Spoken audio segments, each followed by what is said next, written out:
tunapitia mashida mingi sana kwa sababu tuko na viongozi na ni viongozi yenye hawaangalii maslahi ya wana wa savana. Kwa mfano, hii ni sewage ilichimbwa hapa tangia mwezi wa 10 mpaka wa leo.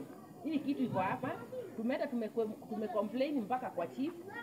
Wenye wako na hii kazi wanakuja wanaangalia, wanatuambia watafanyia kazi. Lakini tangu mwezi wa 10 hii kitu haijawahi kunikwa. Na tukisema tufunika wanakataa, wanasema kuna vitu ziko ndani, karpati zao ziko huko ndani.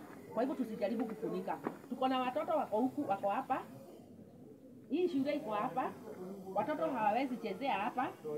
Hata wakitajia wanaanguka, especially kama wakati huu kuna mvua, watu wanaanguka kwa hii mtaro.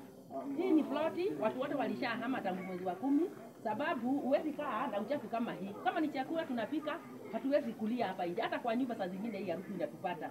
Kwa hivyo sisi kwa wakati hii tunataka viongozi wenye watakuja kuangalia maslahi ya wana Roa Savana. Sababu tuliwachagua kwa roho moja. Na mpaka wa leo hakuna kitu ya maana yenye wanatufanyia. Kwa hivyo sisi tunaomba kama tungekuwa tukiwa na viongozi wenye wataangalia maslahi, especially mama kama mimi sina mtoto mwenye ako na nini? Mimi sina mtoto mwenye ako Roa crisis. Lakini wazazi wengi hapa hatuna hata shule ya public school na viwanja ziko hapa. Bwana watoto wasijengewe shule. Watoto wenzetu wanahangaika, wanakanyanga hii matope wakienda Idibel, wengine Mwangaza, wengine sijui wapi na viwanja tuko nazo. Kwa hivyo sisi raundi hii hatutaki kuchezewa akili. Sisi tumechoka na tumechokeshwa na viongozi. Kwa hivyo sisi wenye wanataka tukuje tuwachague, wakuje watufanyie hii kazi. Hapa mkiona kama raundi hata mnasikia kwa TV na kwa radio. Si mnasikia kuna kolera? Hii ni kolera tumebeba hapa. Mimi nikiwa hapa siwezi kuwa kila masaa nakuja kuchunga watoto. Watoto hata huko Embakasi kuna mtu tayari ameshakufa juu ya kolera. Na ni shida kama hizi. Kwa hivyo sisi tunaomba viongozi wenye tutapata, tupate wa viongozi wenye watatufanyia kazi na kazi yenye tunaona na macho. Tunaona na macho. Kama mimi sina mtoto nasomesha. Kwa hivyo mimi mambo ya basa libisi kwa hapo. Mimi nataka maendeleo kwenye naishi. Okay, mama niko na swali kwa sababu tumeona juzi Infotrak imerangiwa Mheshimiwa Babu Owino kama ni mbunge bora wa bunge wote Kenya mzima. Je, kwa maoni yangu kama wewe mama na mpiga kura wa Roa Savana Embakasi East constituency, je, unaamini ya kwamba Mheshimiwa Babu Owino alirangiwa number 1 kwa haki ama ilikuwa ni porojo? Hiyo si haki, hata mimi niliona. Na nitasema si haki kwa sababu moja. Sasa kama tu hapa Roa Savana ni basari tu anakuja kupea watu. Basari peke yake. Maendeleo iko wapi? Vitu kama hizi ndio tunafaa tuone maendeleo. Si mambo ya basari. Hakuna maendeleo tu tumeshaona hapa. Okay, niko na swali la pili. Babu Owino anasema kwamba anataka kuwa gavana wa Nairobi.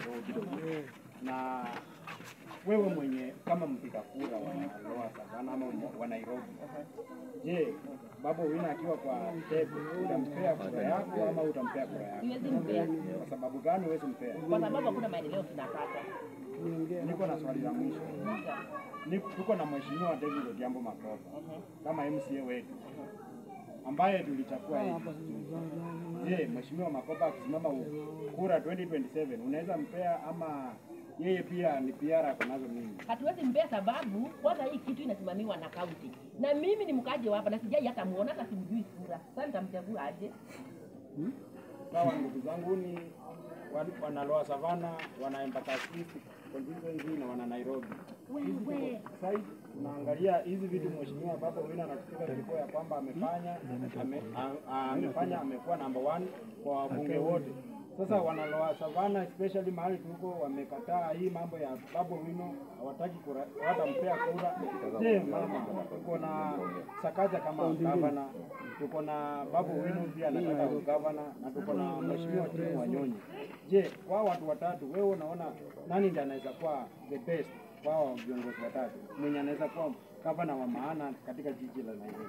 sasa kulingana na mimi viongozi wenye wako, hiyo ni Magopa. Hiyo kwanza nimemweka hiyo. Hiyo ni nani? Hiyo hata Sakaja anafaa kukuja hata anatembea akiendanga sana hizi vitu, hata kama tunasema mambo ya national government, vitu kama hizi za huku vijijini, government anafaa kuwa mashinani sana. Kwa hiyo hata huyo Sakaja hata yeye sasa anaweza mpea. Umebaki na mheshimiwa Timo Wanyonyi kama gavana. Huyo hata anaweza, huyo ndio nitapea kura yangu. Asanteni sana. Sasa maneno yako kwa mwisho kwa wananchi. Kwa hivyo wananchi ningewaomba, hii uchaguzi ingine inakuja 2027, tusidanganywe na hao viongozi wanakuja hapa kutuletea 50 bob. Wacheni tuangalie wale viongozi wataweza kukuja mpaka hapa mashinani watufanyie kazi, na sisi tutakuwa tumefurahia. Asanteni sana.